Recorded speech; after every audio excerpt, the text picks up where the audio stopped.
septembre 2017. Nous sommes sur le voilier Sapajou. C'est un voilier qui a été construit à Nouméa, en Nouvelle-Calédonie, qui est parti de Nouméa en 2005 pour arriver en France en 2006. Et puis le capitaine et son équipage ont décidé de revenir sur la Nouvelle-Calédonie. Alors voilà, c'est un Carpentouet 37 construit à partir de contreplaqué, un bateau très marin sur des plans néo-zélandais. Et aujourd'hui à son bord, on a un invité de marque, monsieur Francis Gazot, que peut-être certains connaissent bien, un grand greffé du cœur, un grand ami que j'ai connu il y a une trentaine d'années, voire plus, au Vanuatu. Et j'ai la chance finalement de l'avoir à mon bord comme équipier. Francis, tu peux dire quelque chose? Oui, ben moi je suis très content aussi d'être, bon je confirme, on se connaît depuis presque 40 ans. C'était même pas le Vanuatu à l'époque, c'était Nouvelle-Zébride. Et je suis très content d'être à bord du bateau. Aujourd'hui je vais bien, j'ai eu 3 jours difficiles là en partant, là j'ai été un peu malade, j'ai eu mal de mer. Et là ça y est, le corps s'est habitué, ça va super bien. Et donc voilà, on fait route vers les Tonga, tout va bien. Et on espère arriver fin de la semaine prochaine. Oui, dans 9 jours à peu près. Voilà, dans 9 jours à peu près au Tonga. Voilà, bon bah je vais vous faire visiter le bateau. Bon, on est 2 hommes célibataires, on range aussi bien que possible, mais bon, on peut faire mieux. Hein. Alors voilà, je vais vous montrer le bateau. Voilà, c'est une cabine qui est assez large. Il y a une petite table au milieu, il y a 2 banquettes avec des toiles anti-roulis quand c'est nécessaire. Et puis voilà. Et puis le moteur il se trouve ici dans ce compartiment là. C'est très pratique quand on a des problèmes pour les révisions, les entretiens. Il n'est pas au fond du bateau, caché comme dans certains bateaux qui se font actuellement. Voilà, bon, je crois que on va arrêter là parce que ce sont des gouttes d'eau, non? Il commence à pleuvoir, hein? Juste quelques gouttes. Quelques gouttes. Bon, on va voir ça. Et puis derrière moi, là, ici, c'est la cabine de Francis. Voilà. Cabine de Francis, c'est pas bien grand comme bateau, mais on navigue facilement à 2-3 personnes. Voilà, et une petite cuisine. Petite cuisine derrière. Voilà.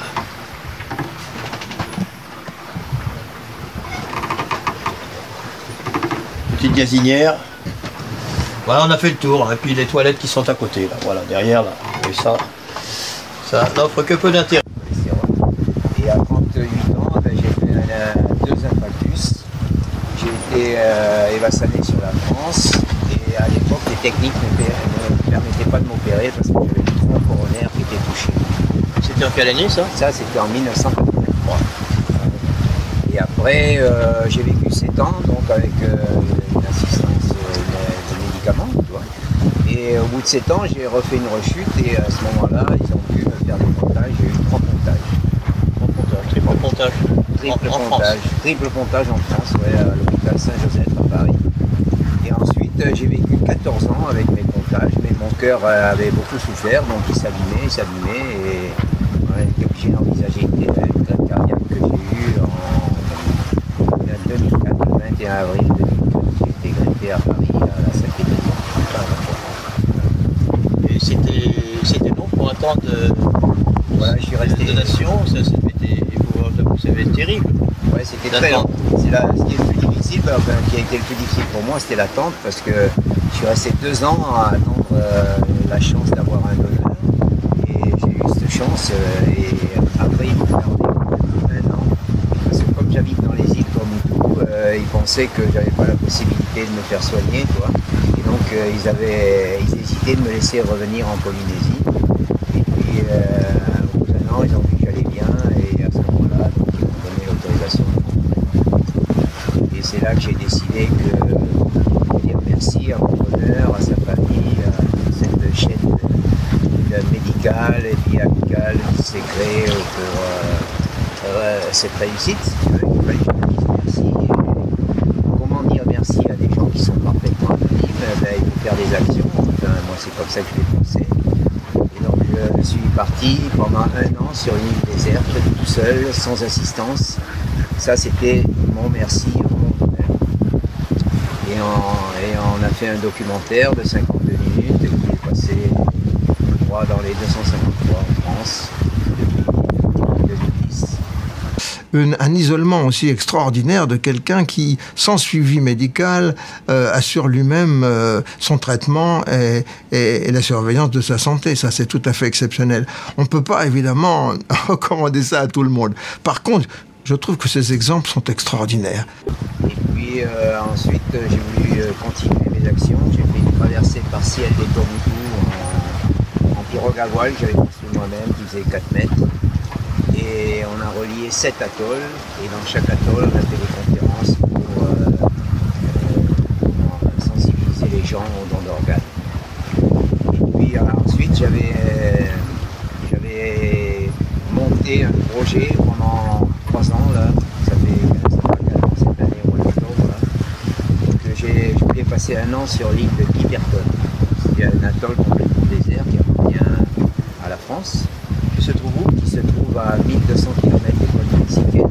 Donc je suis allé voir le haut-commissaire, je suis allé voir l'amiral, parce que moi je voulais y aller avec un bateau militaire parce que c'était ma sécurité absolue. Et je savais que si les militaires me déposaient à la mission d'après, ils viendraient me chercher. Tu parlais de Thalassa. Voilà, j'avais contacté donc la production Thalassa qui m'ont répondu qu'ils seraient enchantés de retravailler avec moi. Et donc j'ai renvoyé la photocopie au commissaire et en leur demandant de me donner une date maintenant précise pour le départ puisque j'avais rempli toutes les conditions. Donc ils m'ont dit oui mais voilà ce n'est pas une mission à caractère scientifique donc on ne peut pas t'accorder la dépose sur l'atoll.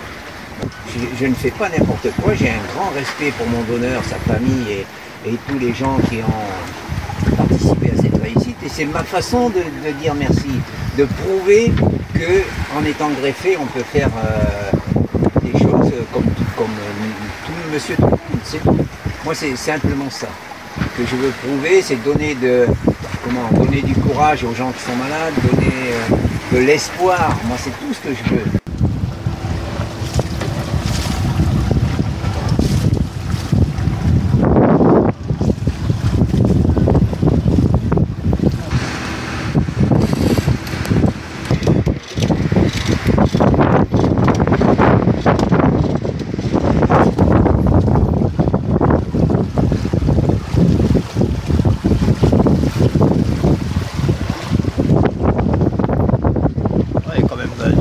Hein.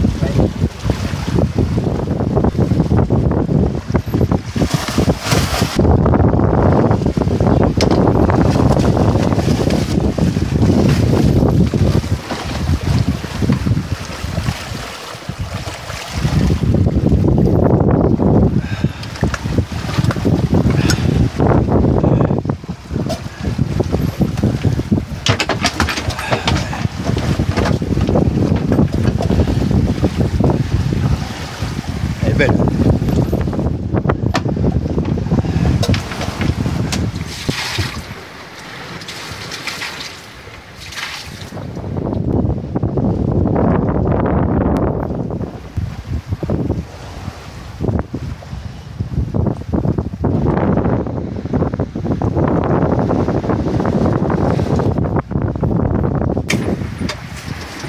Alors on voit que tu t'y connais. Hein. Un petit peu. C'est une leçon pour moi. Hein. J'enlève grosso modo là. Ouais. Ouais. On enlève que le filet. Hein. Ouais. Allez, petit sourire. Tu me regardes par là. Voilà. J'ai pris une photo. Encore une. Voilà.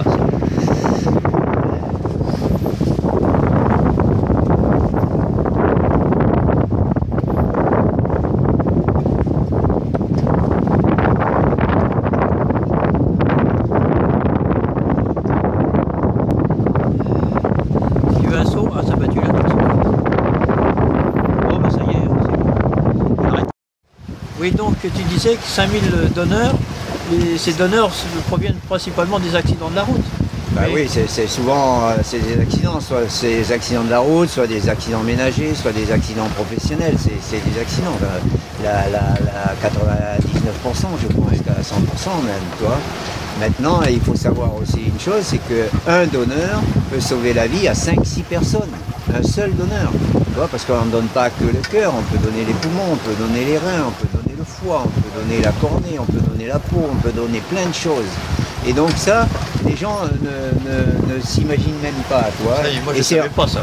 C'est en parlant, justement qu'on arrive à se comprendre et à voir exactement les problèmes. Et ce qu'il faut savoir aussi en France, c'est qu'il y a le respect de la personne.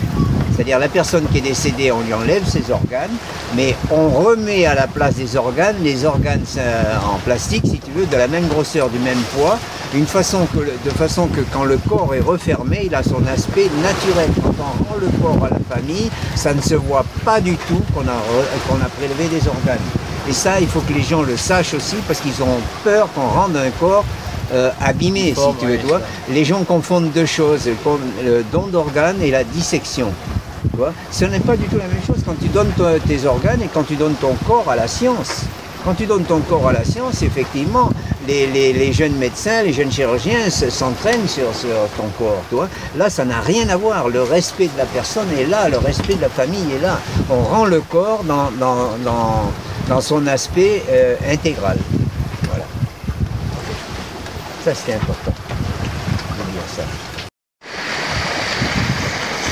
Alors voilà, on navigue avec les voiles en ciseaux, avec le génois partiellement déployé, avec un petit tangon, et la grand voile sur laquelle nous avons pris 3 riz.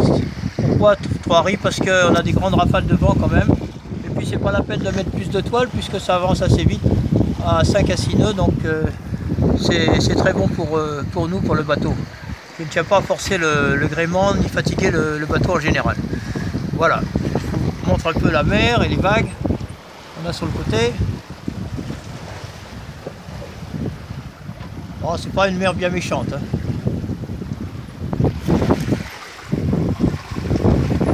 Voilà, et derrière moi, le régulateur d'allure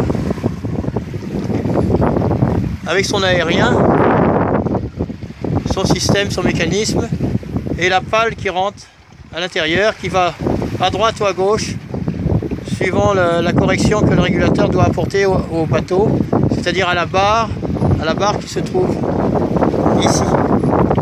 C'est quand même un instrument formidable parce que on n'a pratiquement pas à s'en occuper. De temps en temps, juste faire un petit réglage de cap et puis c'est tout. Hein, Francis, hein. Beau le progrès. Hein. Je sais pas l'inventeur. Moi, je ne connaissais pas, tu vois, j'avais toujours utilisé pilote automatique. Hein. Et là, je découvre cet appareil et c'est vraiment extraordinaire. Vraiment. Ouais. Ça marche du feu de Dieu. Ouais. Ça ne fait pas de bruit, ça ne consomme pas d'électricité et il faut simplement régler la tension des ficelles et puis c'est tout. Voilà. Avec ces petites vagues qui sont pas méchantes, il y a quoi? Il y a peut-être 1 mètre de creux. Et croyez-moi, j'ai eu bien pire dans les traversées. En Nouvelle-Zélande, par exemple, on avait des 4 mètres, 4 mètres 50 de creux. Et là, c'était pas triste, hein, avec des vagues qui nous déferlaient dessus. Le bateau se comportait merveilleusement bien. Il se relevait à la vague et il refaisait son surf sur la descente. Sur montée, il ralentissait. C'était extraordinaire. Et tout ça avec le régulateur d'allure vent-arrière. Donc ça marche très bien par vent-arrière. Jusqu'à 10 nœuds de vent relatif. Oui, Francis, je voulais te poser une question là. Avec ton cœur de 30 ans, quand tu vois une jolie fille, il bat toujours pareil? Ah, c'est important comme question. C'est ça qui est merveilleux, toi. Ouais. C'est que j'ai une chance extraordinaire. C'est que ce donneur, il était comme moi, il aime les filles. Ah. Alors naturellement, quand il voit une jolie fille, hop, Il s'emballe. Il s'emballe tout de suite. Et c'est très bon, c'est un toni cardiaque ça. Ah ouais. Il n'y a pas de meilleur toni cardiaque qu'une belle femme. Ouais, donc c'est ça qu'il faut recommander. Mesdames, je suis opérationnel.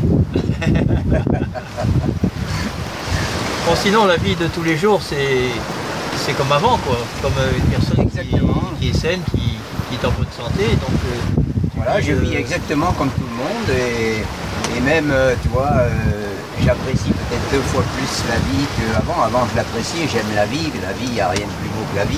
ouais.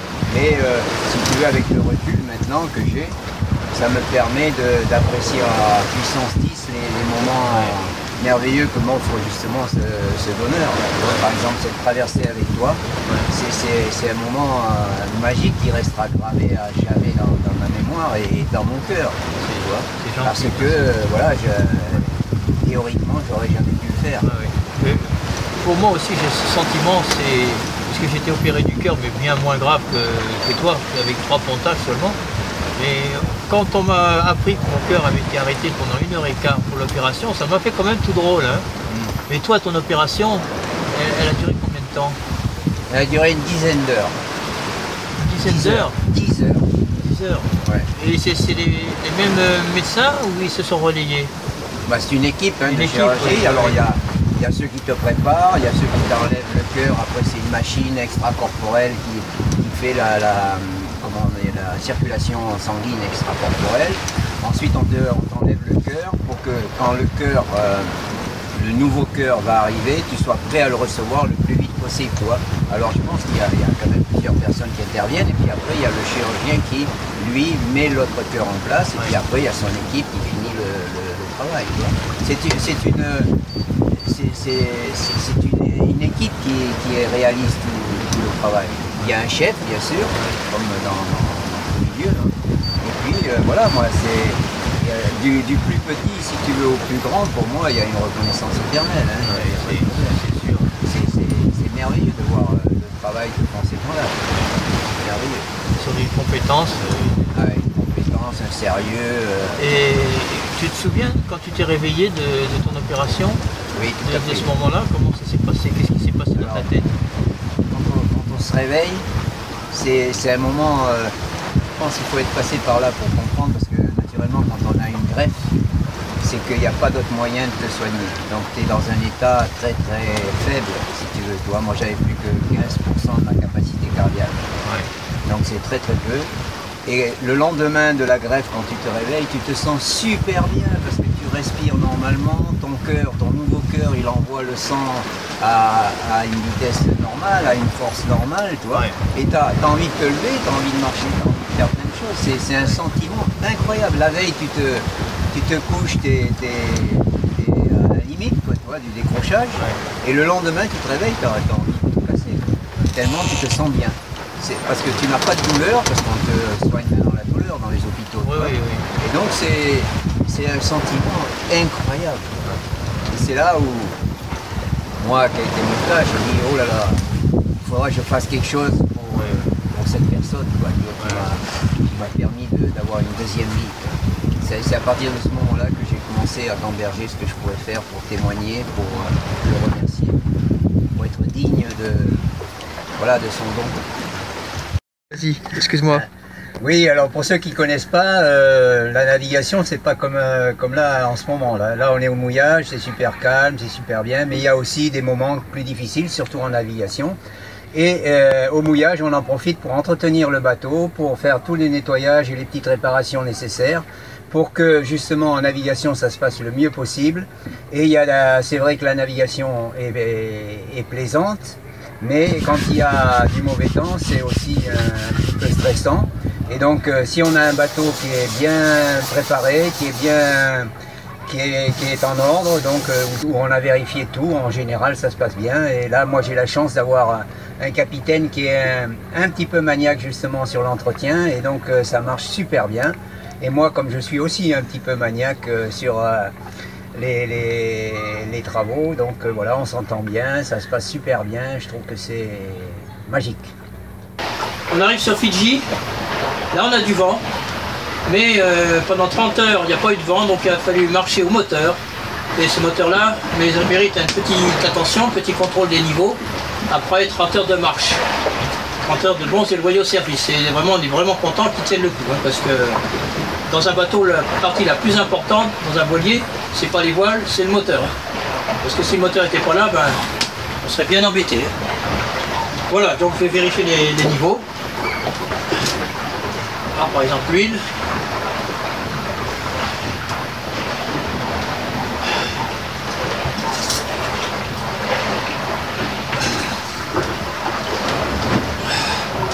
Ouais, c'est bien sûr qu'il y en a plus parce que ça penche du côté. Donc l'huile, ça me semble bon. On va essayer d'ouvrir. La courroie. Ah oui, la courroie, tu as raison. Elle est un chouïa détendue, la courroie.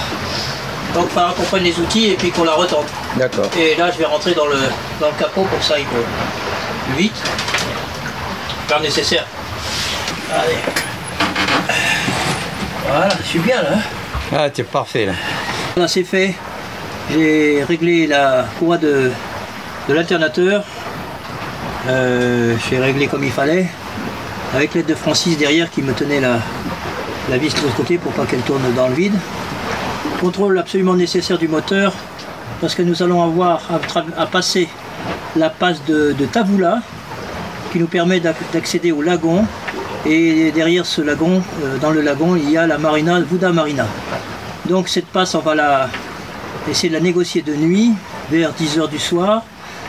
C'est pour ça qu'on file à belle allure, parce que on aura un courant entrant et un bon angle. Donc le courant nous aidera à rentrer dans le lagon, ça sera la marée haute, marée montante, donc ça sera parfait. Et voilà, donc on va refermer le capot, puis d'abord je vais sortir. Voilà, allez, tata.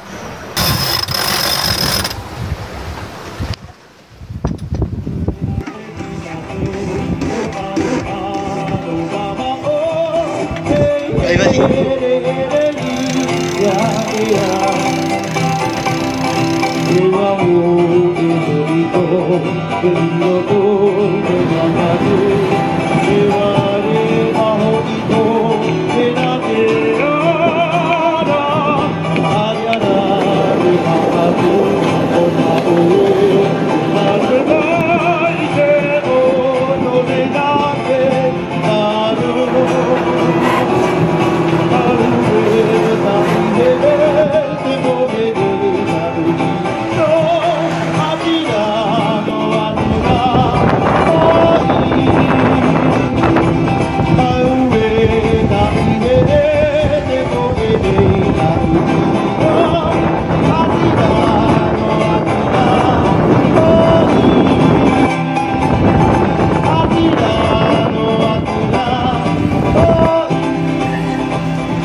Thank you.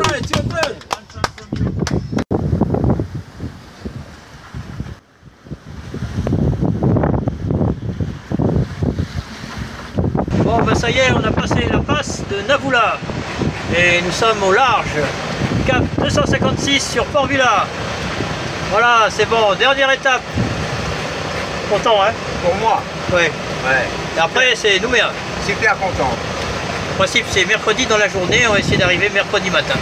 On va voir en fonction du vent et puis de la météo, si on peut faire ça. Voilà, allez, à bientôt. Je pense aux pauvres Parisiens qui voient ça, mais sur les affiches, tu vois, de la météo.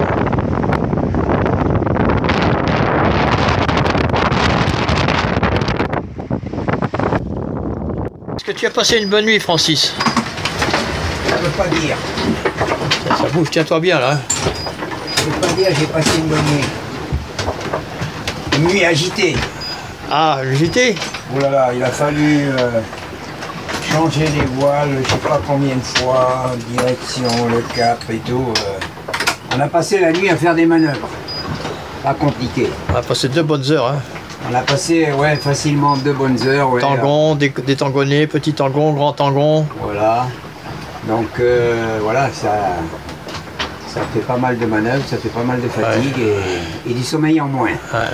Et la mer était très très forte, avec des rafales de vent aussi à 20-25 nœuds, donc du costaud.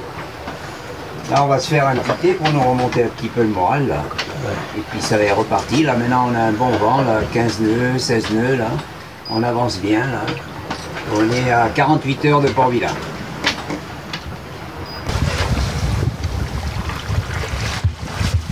Tombe pas, hein.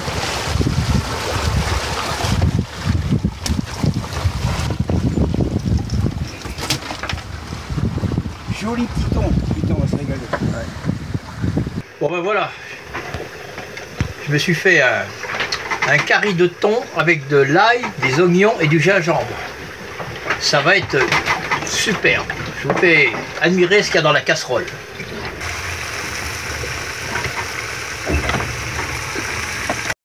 Voilà, je suis prêt donc pour passer à table. J'ai ici du poisson cru que m'a préparé mon ami Francis. Et pour continuer, donc ça c'est du thon, le thon qu'on a pêché tout à l'heure, qu'il a pêché tout à l'heure. Et après, pour continuer, je me suis fait mon curry de thon là, avec les ingrédients dont je vous ai parlé. Voilà, et je vais... Ça sent bon, hein. Allez, bon appétit si vous êtes à table. À bientôt. Alors Francis, quelles sont tes impressions 24 heures avant l'arrivée à Port-Vila? Eh bien écoute, c'est un grand moment pour moi parce que le Vanuatu c'est mon deuxième pays d'adoption. Donc mon premier pays d'adoption c'est la Polynésie, ensuite c'est le Vanuatu et j'ai eu la chance en arrivant en 1969 au Vanuatu qui s'appelait à l'époque les Nouvelles Hébrides de rencontrer des gens extraordinaires, la famille Laurent, papa Laurent et mamie Titine qui m'ont adopté tout de suite et qui m'ont donné 12 frères et sœurs parce qu'ils avaient 12 enfants, 6 garçons, 6 filles. Et ben voilà, c'est devenu ma famille, c'est mes frères, c'est mes sœurs, ils font partie de ma vie. Et je pense que je leur dois les plus belles années de ma vie parce que j'ai passé des moments avec eux extraordinaires que je ne peux jamais oublier, bien sûr. Et puis voilà, donc la traversée s'est bien passée. On a eu quelques petits moments difficiles, mais ça fait partie de la navigation. Mais dans l'ensemble, c'est une belle traversée. Là, aujourd'hui, on est à une journée d'arriver à Port-Vila et le temps est magnifique. On a un vent à 14-15 nœuds et la mer est calme. C'est vraiment l'arrivée idéale. Mais écoute, moi, je suis vraiment émerveillé par les gens comme toi qui arrivent à faire un tour du monde comme ça sur un petit bateau d'une dizaine de mètres. Je trouve que c'est un exploit remarquable et à notre époque où les gens pensent qu'il n'y a plus de découvertes, qu'il n'y a plus de possibilité de rêver, qu'il n'y a plus de possibilité de rien faire, ben voilà un bel exemple justement pour les gens qui s'emmerdent un petit peu, excusez-moi mon langage, mais moi je parle franc. Eh bien voilà, il y a des choses à faire. Si vous n'avez pas de but dans la vie, vous pouvez vous en créer. Il ne faut pas attendre que ça vienne tout seul, il ne faut pas compter sur les autres, il faut mordre un petit peu dans la vie et la vie vous le rendra au centuple. Voilà, je suis tout à fait d'accord avec ça. Bien sûr que tout le monde ne peut pas faire une traversée comme ça, un tour du monde en bateau, bien sûr, mais il y a tellement de façons de rêver, il y a tellement de façons de pouvoir s'évader, il y a tellement de façons de pouvoir changer le cours de sa vie. Il ne faut pas croire que tout est écrit, vous avez la possibilité avec votre intelligence, votre sensibilité, votre éducation, de pouvoir aussi modifier un petit peu le chemin. Tout n'est pas fait écrit d'avance. On peut aussi intervenir. On a justement les moyens d'intervenir. Malheureusement, les gens s'endorment un petit peu sur leur laurier et ne veulent pas trop faire, disons, les efforts nécessaires, parce que naturellement, il y a quand même des efforts nécessaires à faire pour déjà rien que la volonté de partir, de déclencher le processus.